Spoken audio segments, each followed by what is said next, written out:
Bonjour à toutes et à tous, merci de nous rejoindre. C'est l'heure de l'invité du journal. La décision est donc tombée cet après-midi par un communiqué de la présidence algérienne. Le Premier ministre Abdelmajid Tebboune a été démis de ses fonctions moins de 3 mois après son arrivée à la tête du gouvernement dans la foulée des élections législatives. Il a été remplacé par Ahmed Yahya, ministre d'État et chef de cabinet du président algérien Abdelaziz Bouteflika. Pour comprendre ce qui se passe au sommet de l'État algérien, nous partons tout de suite à Alger, retrouver au téléphone le correspondant de Média TV, Faisal Metaoui. Bonjour Faisal. Bonjour Hanan. Alors, je l'ai dit, cette décision est donc tombée cet après-midi. Que s'est-il passé au sommet de l'État algérien pour en arriver à une telle décision aujourd'hui ? Il était évident que le départ de Abdelmajid Tebboune, ancien ministre de l'Habitat et du Commerce, était presque attendu de la part des observateurs, puisque le Premier ministre, depuis la mise ou le lancement de son plan d'action devant le Parlement, fin juin, il avait tracé des grandes lignes de ce qu'il allait faire, notamment dans le secteur économique, à travers l'envoi de mise en demeure à des chefs d'entreprise, à travers la limitation de l'importation, annulation de certaines décisions de distribution de terres agricoles, donc tout ce qui gêne certains sphères des intérêts économiques et politiques qui sont très liés en Algérie.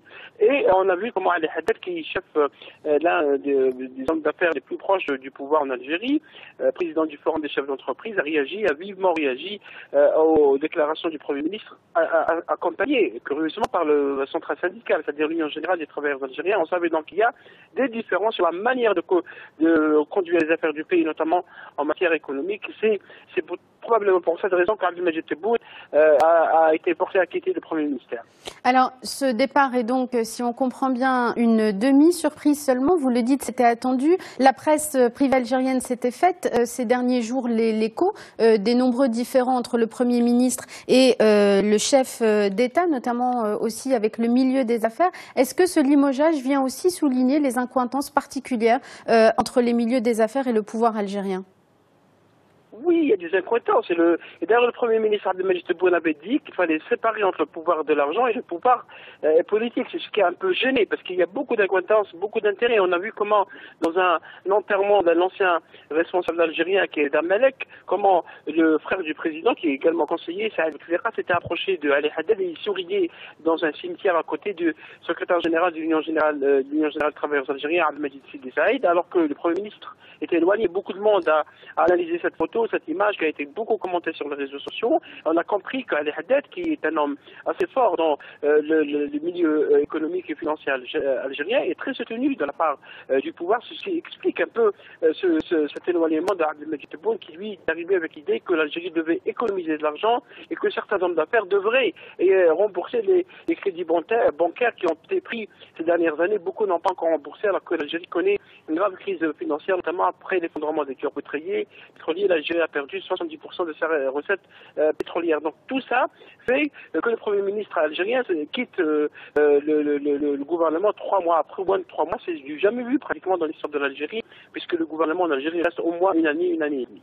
Alors, cette affaire montre aussi le poids donc, du monde des affaires. Vous venez de le souligner. Quel est le poids réel de ces cercles économiques par rapport à celui des militaires? Et puis aussi, est-ce que cette affaire va reconfigurer les différents cercles de pouvoir aujourd'hui en Algérie?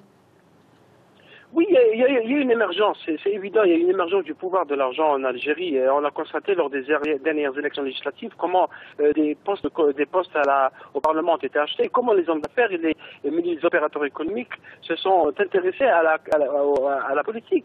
Certains voulaient entrer au Parlement pour avoir ce qu'on appelle l'immunité parlementaire, d'autres voulaient influencer. Donc le pouvoir de l'argent a pris maintenant de l'ampleur telle qu'il voudrait choisir aussi même les candidats probablement à la présidentielle de 2019. Je pense que ce pouvoir de l'argent va peser de tout son poids et surtout qu'il a un relais, qu'il a un appui politique et probablement militaire, parce qu'il y a toujours des rapports dans le système algérien qui, vous savez, est très opaque, et il y a toujours des rapports entre certains pouvoirs, et quand il faut prendre des décisions importantes, lorsqu'il faut défendre des intérêts importants, des intérêts financiers, des intérêts d'affaires, des intérêts commerciaux, tout le monde est d'accord, il y a un certain consensus, même s'il n'est pas annoncé. Je pense que l'éloignement d'Abdelmajid Tebboune du Premier ministère, puisqu'il a montré une volonté de remettre de l'ordre un peu dans la sphère économique algérienne et est un résultat d'un consensus entre plusieurs intérêts à l'intérieur du pouvoir algérien. Une dernière question, Faisal, c'est Ahmed Ouyahia qui a été nommé pour ce poste de Premier ministre. Alors qui est-il? C'est un retour aux affaires pour lui. Il a déjà été 2 fois Premier ministre sous Bouteflika, notamment. Il avait été aussi sous Yamin Zerwal. Donc est-ce que c'est un retour aux affaires pour lui? Est-ce que c'est quelqu'un de plus sûr aujourd'hui pour le pouvoir algérien? Et comment sa nomination est accueillie aujourd'hui par l'opinion publique? Vous savez, c'est un enfant du système. Ahmed Yahya, vous l'avez souligné, il a été Premier ministre sous le général Zerwal dans les années 90, à 2 reprises. Alors celui qui a lancé sa carrière politique, il était déjà à la présidence à l'époque, responsable à la présidence, et 2 fois Premier ministre sous le président Bouteflika. À partir de 2003, ce n'est qu'un retour aux affaires. Ahmed Yahya est connu pour être un fidèle du système, quelqu'un qui a toujours défendu les options et les choix du président Bouteflika, mais qui nourrissait ces derniers temps des ambitions pour devenir lui-même candidat à la présidentielle de 2019. Il a 65 ans, il a suffisamment de carrière à l'intérieur du pouvoir et donc beaucoup de monde pensaient qu'il allait être parmi les candidats les plus en vue pour les présidentielles de 2019, même si on ne sait pas encore si le président Bouteflika va se présenter pour un 5e mandat ou pas. Et là, en le mettant au Premier ministère, avec ce retour, le président Bouteflika l'éloigne d'une manière presque automatique de la course à la présidentielle. C'est une manière aussi d'éloigner probablement un adversaire. Mais Ahmed Yahya traîne beaucoup la réputation de fan populaire auprès de l'opinion publique. Il est souvent critiqué pour ses options, pour ses choix très libéraux, très anti-populaire, et donc ce retour inquiète aussi une partie de la classe politique algérienne, même s'il n'y a pas encore de réaction, mais il y a de l'inquiétude, et pour certains, Ahmed Yahya n'est là que pour préparer d'abord les élections locales prévues en automne, ensuite les élections présidentielles, mais également consacrer les choix libéraux du gouvernement déjà constatés par la finance de 2017. Merci beaucoup Faisal Metaoui d'avoir commenté avec nous donc ce limogeage du Premier ministre algérien. Merci beaucoup. Merci à vous tous et à vous toutes de nous avoir suivis. Restez sur Médien TV, l'information continue dans un instant.